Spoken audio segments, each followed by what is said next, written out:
You sit down, relax. Alam ko medyo mainit, but we will try to concentrate.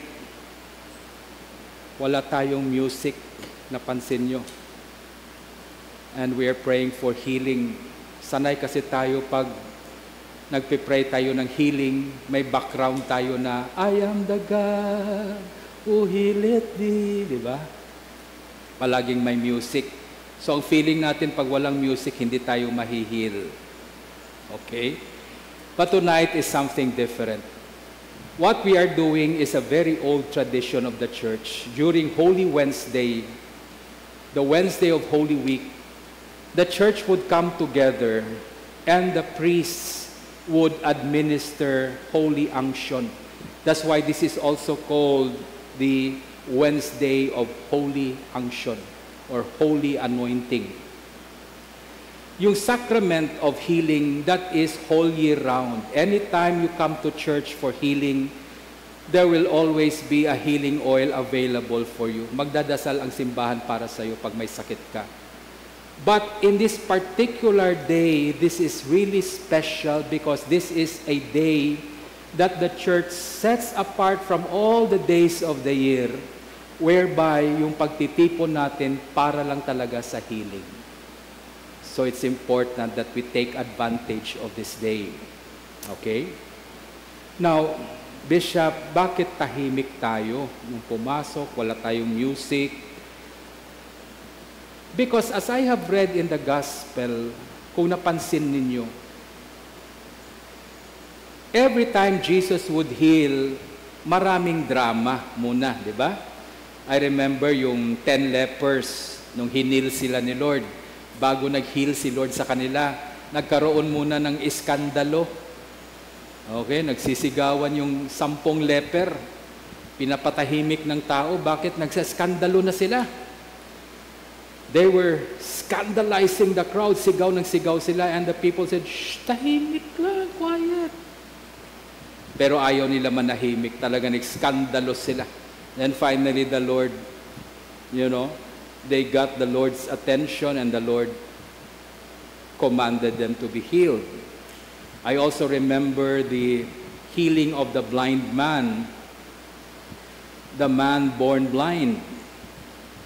Kinuha siya ni Lord at, dinuraan ni Lord yung lupa. The Lord spit on the ground at yung mixture ng laway at lupa, kinuha niya and He put it in the eyes of the man born blind and he got well. So may drama ng konti. So every time Jesus would heal, may drama, But in this particular moment, in the healing of the woman with an issue of blood, there was silence. Sabi nga dito, the woman approached Jesus from where? From behind. Hindi kagaya ng ibang hinil ni Lord, linapitan ni Lord. The Lord approached them and asked them, what do you want me to do for you? The woman, hindi lumapit ang Diyos sa kanya. Siya ang lumapit sa Diyos. At hindi pa niya hinarap si Kristo. Saan siya dumaan? Sa likod ni Kristo. For what? Para hindi siya mapansin.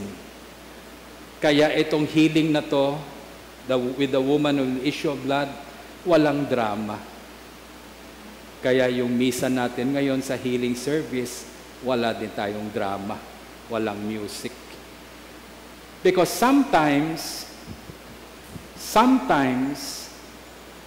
the deep healing of God in the life of a person happens silently. Yung mga sugat natin na malalim talaga, pag pinagaling ni Lord yan, nandun yan sa malalim na porsyon ng kaluluwa natin. The Greek Orthodox Church today, may healing service sila. Hindi masyado sa Roman Catholic, but the Eastern Church, they practice healing during the Holy Wednesday. And the Orthodox Church believe that on this particular Wednesday, Holy Wednesday, God would heal us not just physically. Kasi aware tayo sa sakit natin sa katawan, di ba? Masakit yung dito ko, masakit yung dito ko, masakit yung tuhod ko. We are so aware of the pain in our body, our sickness, mainit ang temperature ko, may lagnat ako, inuubo ako. Mabilis natin maintindihan at makuha kaagad na may sakit ang katawan natin. But we are not just body because we have a soul as well. At sometimes, akala mo masakit yung katawan mo, pero hindi mo napansin yung kaluluwa mo naghihingalo na. Matagal nang may sakit.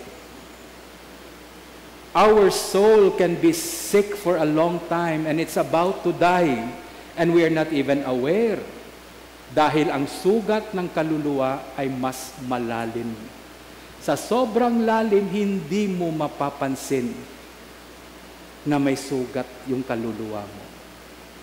That's why tonight when we will administer healing, the healing that the Lord will give will not just be physical.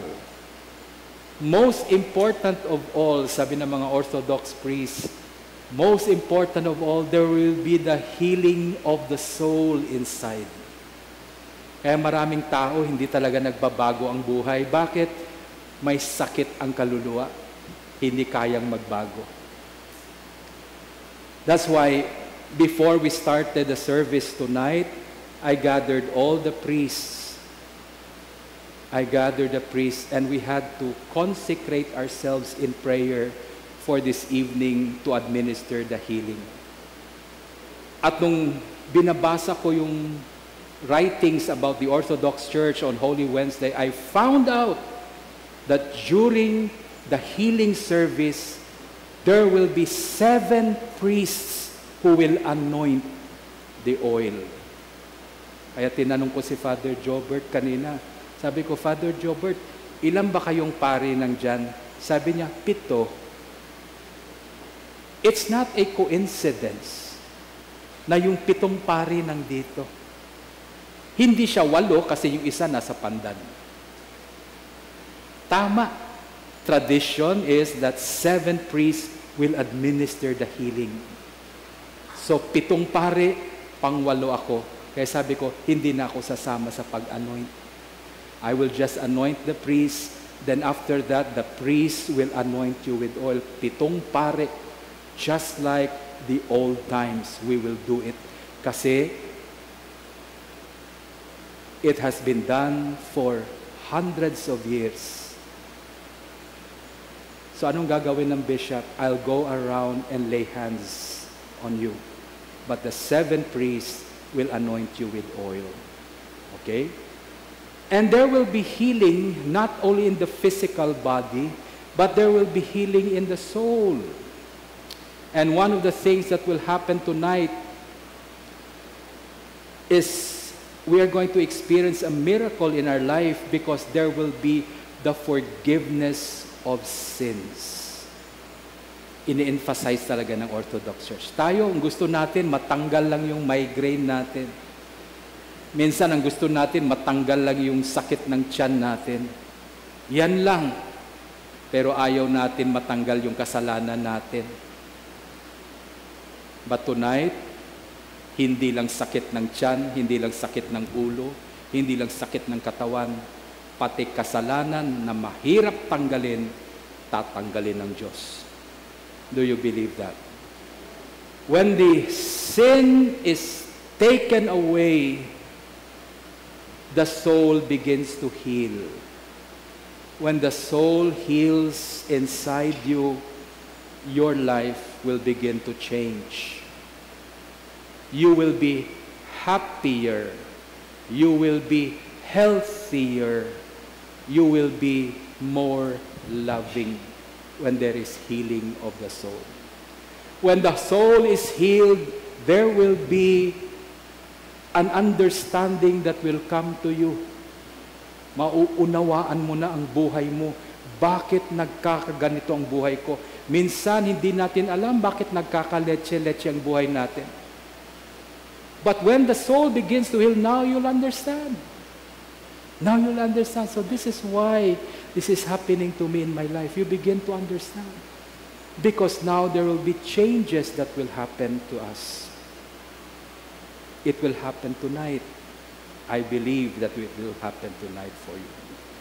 So as I anoint, the priest would anoint you with oil, just like the woman with an issue of blood, silently, ang ingay-ingay ng lahat, but siya tahimik lang, dahan-dahan, pagapang, hinay-hinay, walang ingay, dumaan sa likod ng Panginoon. At eto lang sabi niya, hindi na ako magpapapansin sa Kanya. Hawakan ko lang yung damit niya. If I can only touch the hem of His garment. Ito yung hem. Ang sabi nila, laylayan, modern mind, anong laylayan? Ito. Diba? Modern. Yung damit ng mga Hudyo noon, may ganyan sa dulo. So ito yung tinatawag na hem. Ang sabi ng woman with an issue of blood, if I can only touch this one, I will be healed. Anong sakit niya? She has been bleeding for 12 years. Dinudugo siya. 12 years na. Pag dinugo ang babae ng 2 linggo, punta na sa ospital yan. Kasi mauubos na yung dugo mo. Manghihina na yung katawan mo. Mawawalan ka na ng, ang tawag dyan, yung iron. Diba? Etong babae na to, 12 years na dinudugo. Physically, she's already drained. Financially, wala na siyang pera. Naubos na sa mga doktor. Emotionally, her husband must have left her already. Bakit? Because she is considered as ceremonially unclean. Wala nang gustong lumapit sa kanya. Because ang tingin ng lipunan sa kanya, unclean, madumi. She suffered for 12 years of that. Then finally, she heard about Jesus. Narinig niya si Jesus. Oh, grabe. She heard that the Messiah is going to come. And you know what? Malachi chapter 4 verse 2, sabi niya, when the Messiah comes, under His wings, the hem of the garment is also called in Hebrew, wings.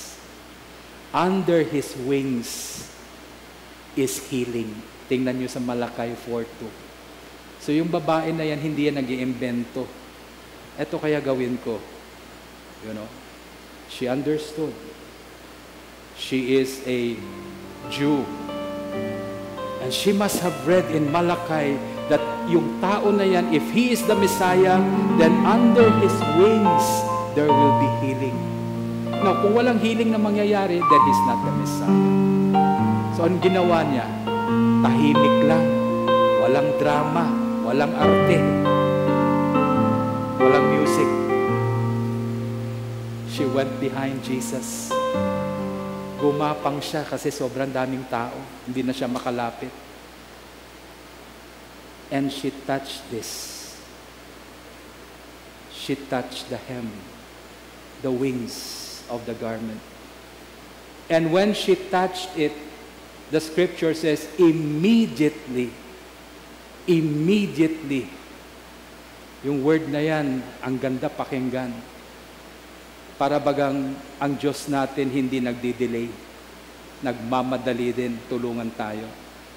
Immediately, the scripture says, the blood that is flowing, para siyang bukal, hindi yung patulo-tulo na dugo. It's like a spring flowing out of her. Suddenly, the flow of blood dried up. Wala na. It stopped flowing. After 12 years, the blood just suddenly dried up. Wala nang dugo na lumalabas. Then she felt in her body that there was healing that came to her. At itong maganda, hindi lang siya ang nakaramdam. Guess who felt it also? Jesus. Because every time we get well, Jesus would always know about it. Pag gumagaling tayo, pag nakaka-experience tayo ng victory sa buhay natin, nararamdaman ng Diyos yan. Nararamdaman ng Diyos yung tuwa mo, nararamdaman ng Diyos yung galak mo sa puso. He can feel. That's why Jesus felt that power flowed out of him. And the woman, when she realized that she was healed after 12 years, hindi niya na alam kung anong gagawin niya. The scripture says she became afraid. Minsan, takot tayo pag may sakit. Alam mo, minsan, pag gumaling ka, mas nakakatakot. Kasi maniningil na yung doktor. Di ba? Yung palabas ka na sa ospital. Wala ka ng sakit.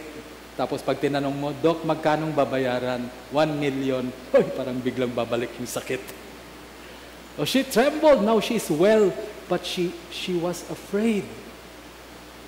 There was now a change of life. Magbabago ng buhay niya. And many of us are afraid of change. When the Lord heals you of your soul, you will change. And she was so afraid. And the scripture says, she trembled. Alam mo yung sa sobrang takot, nanginginig ka? Nakaranas na ba kayo ng ganyang takot? Na nanginginig ka sa takot? She was like that. And the Lord looked for her. Alam ka agad ni Lord kung sino. But the Lord asked the question, who touched me? But while Jesus was asking that question, Jesus was looking at her. Alam na ni Lord. She was trembling in fear, and the Lord looked at him, and the Lord asked, who touched me?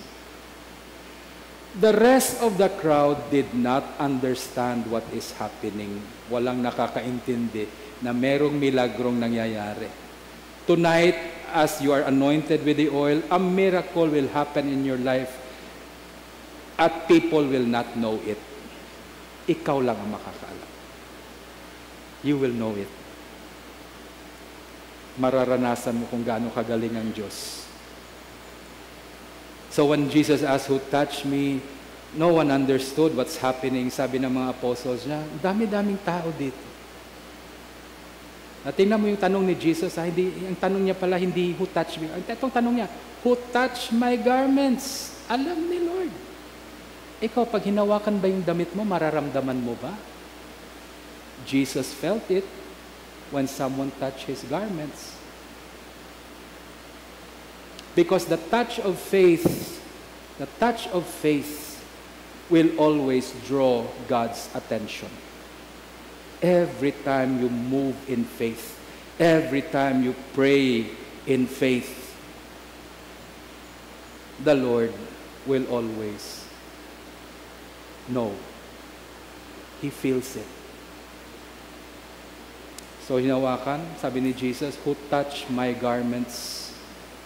Ang sabi ng mga apostles, ang daming humahawak sa iyo, nagtatanong ka, who touched you? They did not understand, but a miracle happened. Only Jesus and the woman understood. So lumapit yung babae sa kanya. Sabi ng babae sa kanya, in fear and in trembling, sabi niya, it is I am the one who touched you. And the Lord looked at her with love. And the Lord said, daughter. Alam nyo ba, bihirang ginagamit ni Lord yung salita na yan, daughter. Daughter is a very personal call of God. Anak na ang tawag sa kanya. You know, it is considered very rude sa time ni Jesus na isang tao hahawak sa garment. Pag hinawakan niya ng ibang tao, bastos yan para sa mga Hudyo. Alam niyo kung sinong pwedeng humawak sa garment ng isang lalaki? Yung mga anak niya lang pwede humawak. Bawal yan sa ibang tao. Amen? In the church, when someone comes to me, merong humahalik sa stole ko. At pinapahalik ko talaga kung gusto niyang halikan yung stole ko. Minsan sing-sing. Okay? Okay rin yung sing-sing. Pero bihira ako nakakita ng tao, lalo na sa church, na kinukuha yung stole ko at hinahalikan niya. Okay? If you are not part of my community, I will not let you touch this. Pag hindi kita kasama sa community, hindi ko pinapahawakan yan. Do you understand? This is very personal to me, my stole. That's why if you are not part of my community, my family, my church family, you are not supposed to touch this. And who are the ones who could touch this? Those I consider as my family, they can touch this. Ganon din si Jesus. Kaya nung hinawakan ng babae, hinawakan niya yon. Anong tawag ni Jesus sa kanya bigla? Daughter na. In other words, it's okay for you to touch my garment. You are now my daughter. Anak na kita. Daughter, you go your way. You are now healed of your affliction. So, that story, keep that in mind because it shows and reveals to us who our God is. Our God is the one who loves us so much that He would consider us as family. Kahit na pasaway tayo minsan, kahit na minsan nagkakamali tayo, anak pa rin ang turing ng Diyos sa atin. And our healing does not depend on how good or bad we are. Our healing will always flow from God who loves us. Healing flows from His heart that truly loves us. Kaya hindi mo maasahan yung sarili mo. Hindi mo maasahan yung galing mo. When it comes to your healing, you can only trust in the love of God for you. Why will God heal you? Because He loves you. Put your faith in confidence in the love of God for you. So tonight, I will anoint you with oil. The priest will anoint you with oil. Ang unang i-anoint ng oil and ipipray and the anointing of oil are those who are sick. Yung may sakit ngayon, may karamdaman ngayon, at gusto niyong pumunta sa harap, the priest will anoint you with oil. Pag natapos na kayong lahat na may mga sakit, okay, ang next na ipipray ng mga pare are the people that you represent. So pwede kang bumalik ulit and pray and represent any member of your family or a friend that you know who is sick. You can pray for them. Amen? Yun ang second na prayer.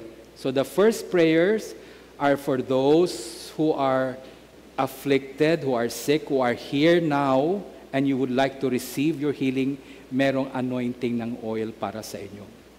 But after that, pag natapos na lahat, then now, yung ipipray naman, yung mga tao that are representing members of their family or friends or acquaintances who are representing people who are sick, who cannot come here tonight. Amen?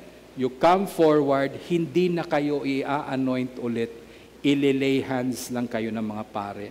And as the priest lay hands on you, representing that sick person, the healing power of God is directed not at you, but at the person you represent. Remember, there is no distance in prayer. Whether you're here or there or very far away, the prayer offered in faith will make the sick person well. Yan ang sabi ng second reading natin.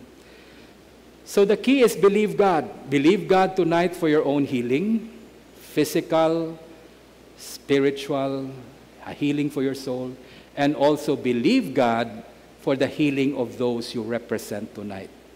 So isipin mo na kung sino yung mga taong may sakit na kilala mo at gusto mo ring gumaling sila by the power of God. Then have them in your mind and in your heart. Then after you have been anointed with the oil, you come back again for the second time, now this time for their healing para sa kanila. Amen? Now, kakanta ba tayo? May music ba tayo? Wala. Silently. Because silent waters runs very deep. Minsan yung healing ni Lord, hindi nakukuha sa kanta-kanta yan. Minsan, it happens in the silence of your heart, you're able to receive the healing. So you just come forward silently in quietness and trust. In quietness and trust. You approach God and be confident that you will receive healing tonight. Amen?